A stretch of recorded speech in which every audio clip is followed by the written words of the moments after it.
one, just like a lot of things in the RV world, you can buy levelers to put under your truck to help to get you flattened out when you park. Now, I've just never been able to bring myself to buy those things. I've looked at them many times. You know, the yellow plastic kind of waffle looking things. There's black ones. I just can't bring myself to pay what they want for those things. You know, they're pieces of plastic, and to me they're just expensive for what they are, and plus they take up some room.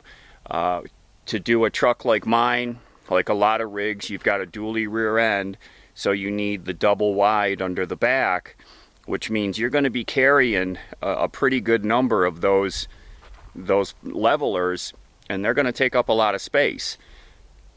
They're probably super convenient to have, I'm sure, but I just can't bring myself to sacrifice that amount of space and pay that kind of money.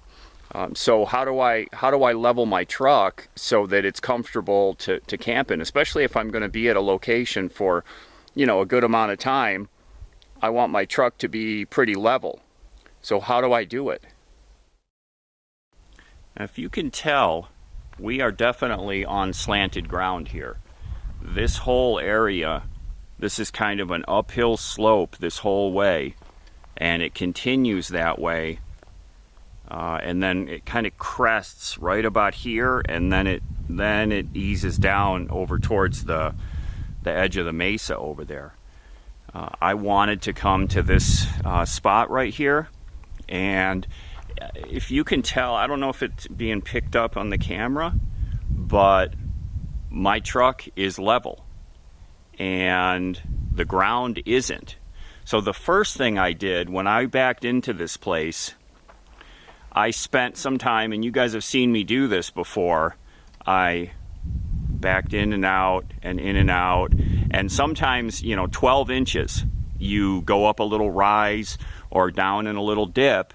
And so I move myself around, I get out, I look until I can get it as close as I can. Sometimes turning the front wheels will help get you level. I didn't have to do it in this case, but when you turn the front wheels of the truck, one side tips and the other side goes up a little bit. So sometimes turning your wheels one way or the other can also help you to get level.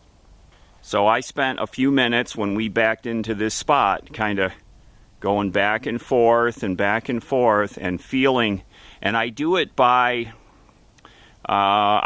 feel mostly. I can feel the truck leveling, and I can feel when it's not level. And then I'll get out and I'll take a look, and I'll look at the ground. And so this was the best I could get it in this area here.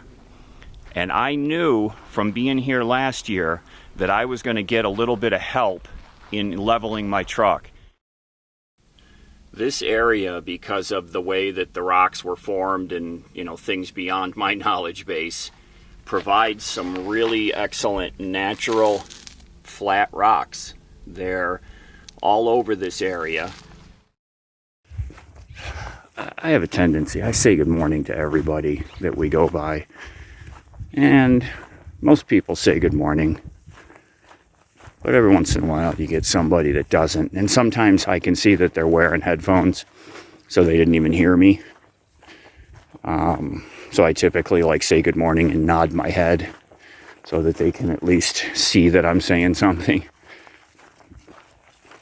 But every once in a while you get somebody that isn't wearing headphones and just doesn't say anything back. So maybe they just didn't hear me. That's what I'm going to have to guess, because I can't believe that a person would choose to totally ignore a friendly good morning. Oh, let's walk up this way. Yeah. Whoa. Okay. Did you just fart? Oh my gosh. Man. I'm using them also here. I try to get the lowest profile rocks I can as weights for the carpet out here, so that Lefty's leash doesn't drag on them. But you can see how these are nice, evenly spaced spacers, really.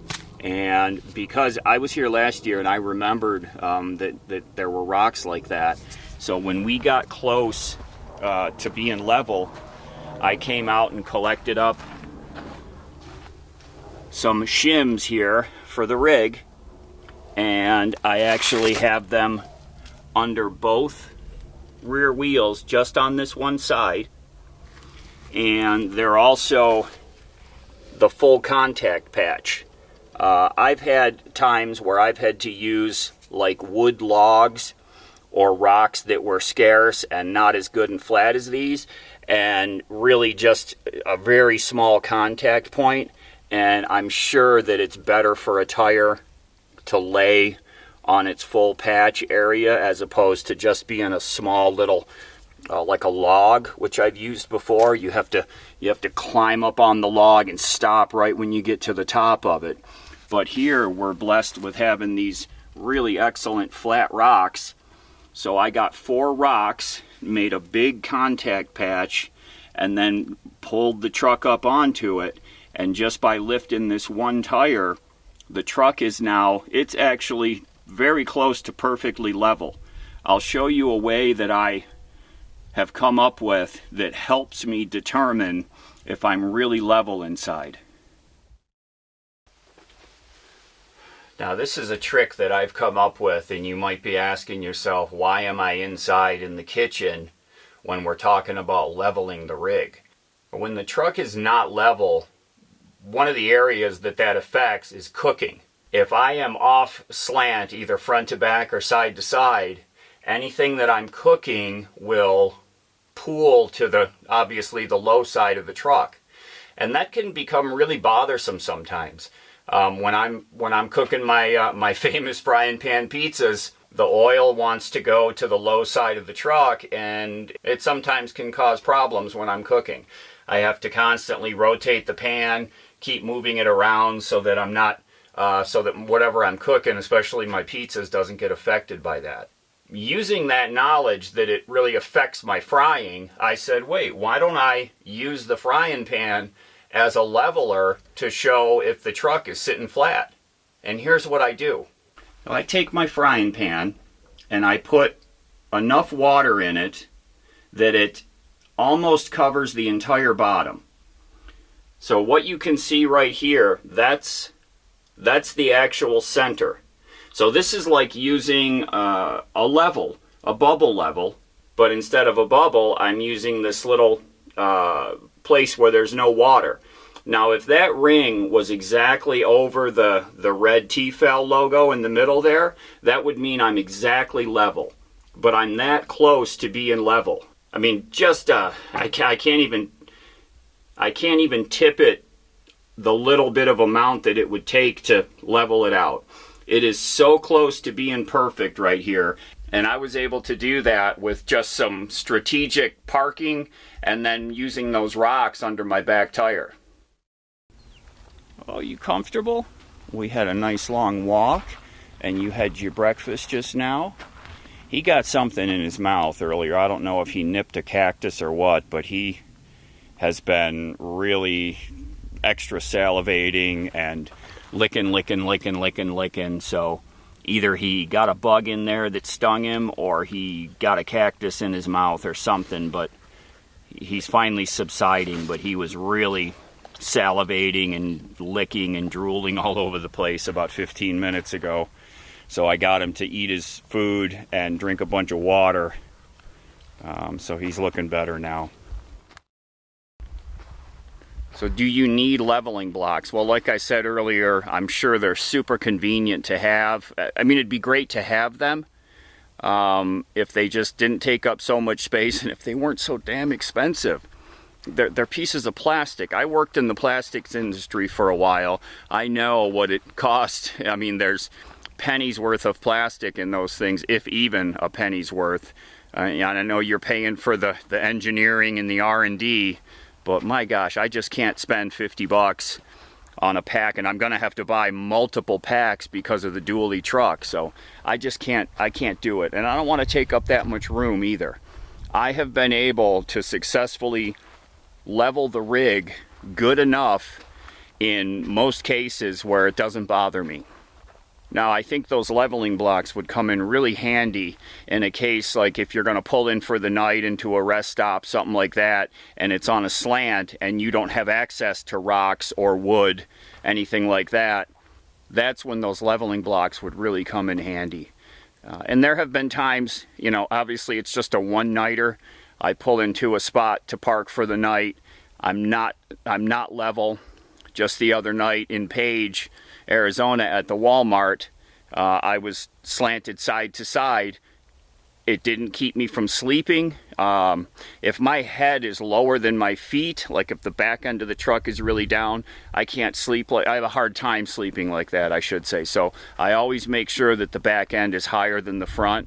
And that's pretty easy to do. The back end of the truck naturally sits higher than the front just because of the suspension. So the parking area would have to be really downsloped for the head of my bed to be lower than my feet. But even the other night in the Walmart parking lot with a side-to-side slant, I cooked. It didn't cause me any great problem at all. I could feel it a little bit when I was standing, but again, we were only there for... we got there at 8 p.m. and we pulled out at 7 a.m. and most of that time we were in the bed sleeping, so that didn't bother me.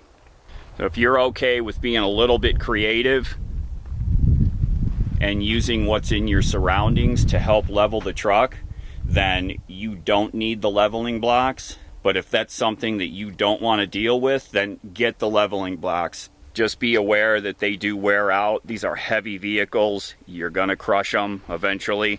I've seen a lot of broken ones of those laying around out on the road. There were a couple at a camp we were at recently that were all smashed up.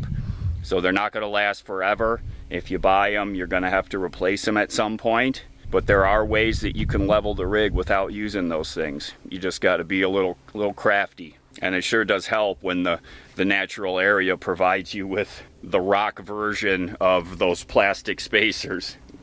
Everybody, thanks for watching the video. Everybody take care, be safe, and we'll see y'all again really soon.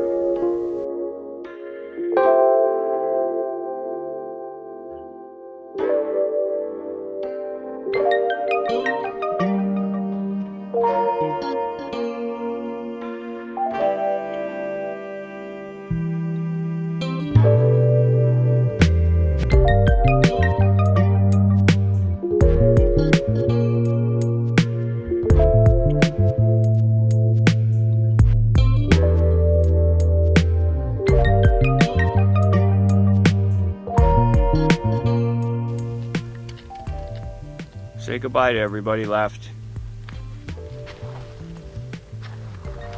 Yeah. Hey, bye-bye everybody. Thanks for watching.